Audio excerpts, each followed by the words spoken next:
எஸ்த்ரி என்ன மாதிரியான ஒரு கதைக்களம் அப்படிங்கிறத நேயர்களுக்காக சொல்லுங்கள் சார். ஏன்னா டுவர்ட்ஸ் ரிலீஸ்க்கு நம்ம இருக்கோம்.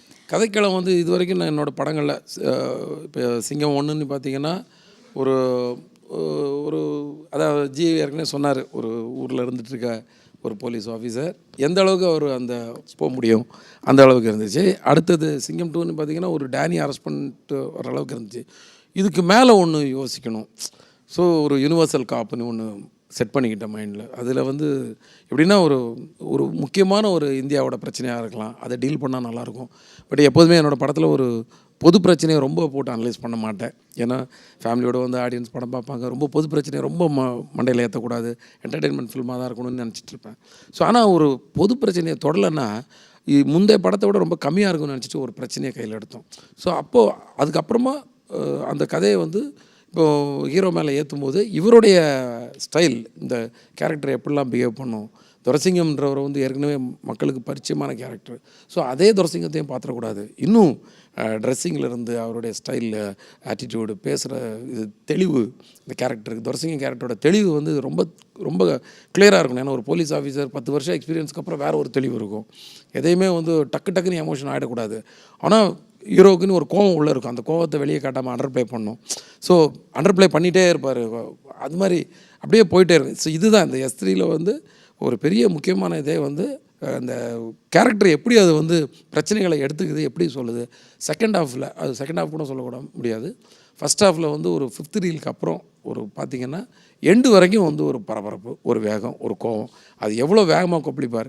நான் ஆக்சுவலாக சொல்லியிருப்பேன், சிங்கம் 1ல் சொல்லியிருப்பேன்.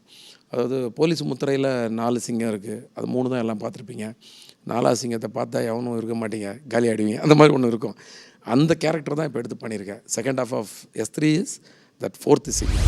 ஃபர்ஸ்ட் பார்ட்டில் வந்து பார்த்தீங்கன்னா பிரகாஷ் ராஜ் சார் கூட, அண்ட் செகண்ட் பார்ட்டில் வந்து பார்த்தீங்கன்னா டானி சார் கூட, அண்ட் இப்போ வந்து அனுப் சார். இவங்க எல்லார் கூடயுமே வந்து நீங்கள் சண்டை போடும்போது அது சினிமா மாதிரி தெரியல, நிஜங்களை வந்து ஞாபகப்படுத்துகிற மாதிரியான விஷயங்கள் தான் இருக்குது. நிஜங்களோட நம்ம வந்து வாழ்ந்துட்டு இருக்கோம் அப்படின்ற ஒரு உணர்வு தான் வந்து உங்களுடைய படங்களை வந்து பார்க்கும்போது எனக்கு கொடுக்குது.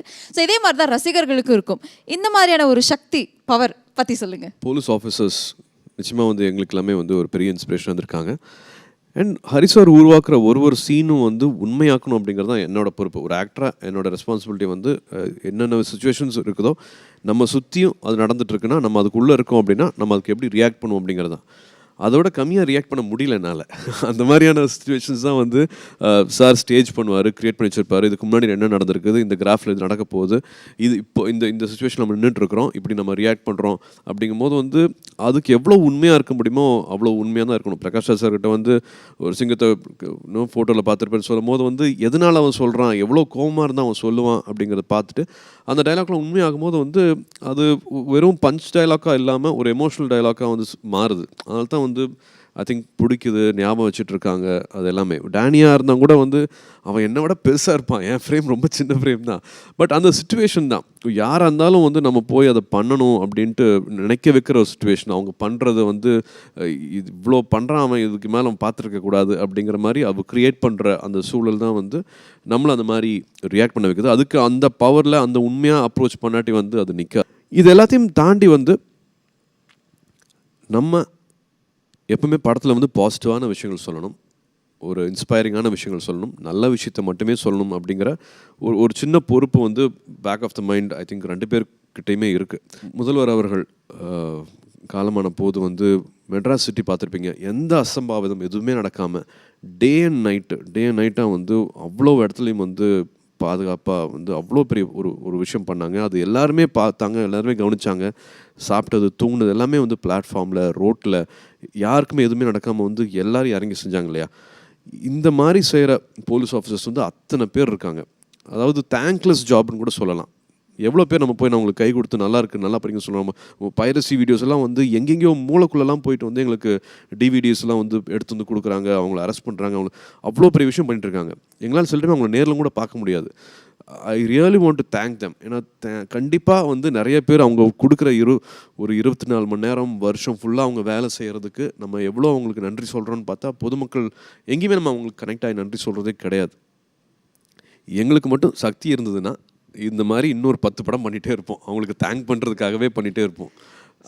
இன்ஸ்பைரிங்கான விஷயங்கள், நல்ல எடுத்துக்காட்டுற விஷயங்கள், அவங்களோட பெஸ்ட் சைடை எல்லா தொழிலுமே வந்து ரெண்டுமே இருக்காங்க. நான் இது வந்து மேபி உங்கள் கேள்வியாக இருக்கலாம், பட் இது கேள்வி இல்லாமல் இருக்கலாம், பட் இது சொல்லணும்னு நான் ஆசைப்பட்றேன். இங்கே மெட்ராஸில் கூட வந்து ஒரு 20 ரூபா டாக்டர்னு ஒருத்தர் இருக்கிறார். எந்த விஷயத்துக்கு போனாலும் வந்து 20 ரூபாய்க்கு மேலே அவர் சார்ஜ் பண்ண மாட்டார். அவ்வளோ க்யூ நிற்கும், அவ்வளோ பேர் வந்து பேஷண்ட்ஸ்லேருந்து பொறுமையாக நின்று பார்த்துட்டு போகிறாங்க. அந்த மாதிரி டாக்டர்ஸ்லாம் நம்ம வெளியில் யாருக்குமே தெரியவே தெரியாது. பட் ஒரு டாக்டர் வந்து ஒரு ஸ்கேம் பண்ணுறாரு, ஒரு இது பண்ணுறாரு, ஒரு தப்பு பண்ணுறாரு அப்படின்னா அதை பற்றி மட்டுமே நம்ம வந்து ஹைலைட்டாக பண்ணி பேசிகிட்டு இருப்போம். இதுக்கு ஆப்போசிட்டாக மற்ற படங்கள் வரலாம்.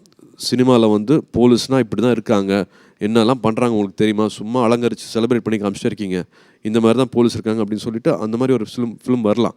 அது எதார்த்தமாக இருக்கலாம். ரெண்டுமே நம்மளுக்கு தேவை. பட் ஒரு போலீஸ் அகாடமியில் வந்து ஒருத்தவங்க புதுசாக சேர்றாங்க, ஒரு போலீஸ் ட்ரைனிங்காக ஒருத்தவங்க சேர்றாங்க, அவங்க இந்த மாதிரியான போலீஸ் ஆஃபீஸராக இருக்கணும் அப்படின்ட்டு நம்ம படங்களை எடுத்து காமிக்கிறாங்க அப்படின்னு கேள்விப்பட்டிருக்கோம்.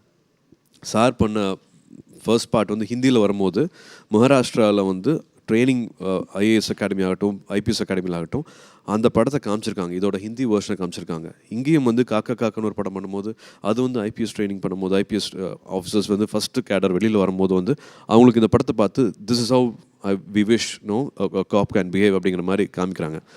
ஸோ எங்களுக்கு இந்த இடம் கிடச்சிருக்கிறது, எங்களுக்கு இப்படி ஒரு வாய்ப்பு கிடச்சிருக்கிறது, அதுவும் சிங்கம் வந்து எல்லாரும் ஏற்றுக்கிட்டது வந்து எங்களுக்கு ஒரு பெரிய பிளெஸிங் மாதிரி. இது எல்லாமே உண்மையாக்குறதுக்காக தான் பண்ணிகிட்ருக்கோம். இது வந்து இப்படி இருக்கலாமே, இப்படி இருந்தால் ஏன் இருந்தால் நல்லா இருக்குமே அப்படின்னு எங்களுக்கு ஒரு வாய்ப்பு கிடைக்குது. அதை நாங்கள் ரொம்ப சந்தோஷமாக பண்ணியிருக்கோம்.